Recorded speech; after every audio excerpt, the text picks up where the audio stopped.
சென்னை போரூரில் 6 வயசு சிறுமி பாலியல் வன்கொடுமை செய்யப்பட்டு கொலை செய்யப்பட்ட வழக்கில் இருந்து தஷ்வந்தை விடுதலை பண்ணி உச்சநீதிமன்றம் உத்தரவிட்டிருந்த நிலையில அதை எதிர்த்து மேல்முறையீடு செய்யப்பட்டிருக்கு.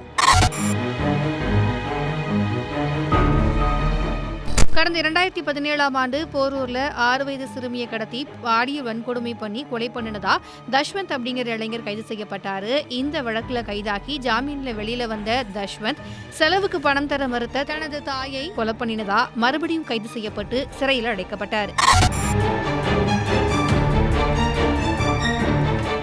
சிறுமி பாலியல் வழக்கு விசாரிச்ச செங்கல்பட்டு மகளிர் நீதிமன்றம் தஷ்வந்தை குற்றவாளியா அறிவிச்சு மரண தண்டனை விதிச்சிருந்துச்சு. இதை எதிர்த்து தஷ்வந்த் தரப்புல தாக்கல் செய்யப்பட்ட மேல்முறையீட்டு மனுவை டெல்லி உயர்நீதிமன்றம் தள்ளுபடி பண்ணியிருந்தாங்க. இதனால உச்சநீதிமன்றத்துல தஷ்வந்த் மனு தாக்கல் பண்ணியிருந்தார். அந்த மனுவை விசாரிச்ச உச்சநீதிமன்றம் தஷ்வந்த் மீதான குற்றத்தை நிரூபிக்க காவல்துறை தவறிட்டதுனால அவரோட மரண தண்டனையை ரத்து பண்ணி உடனடியா விடுவிக்க கடந்த அக்டோபர் மாசம் 8ஆம் தேதி உத்தரவிட்டிருந்துச்சு. இந்த தீர்ப்பு தமிழ்நாடு மட்டுமில்லாம நாடு முழுவதும் பேசுபொருளா மாறியிருந்தது.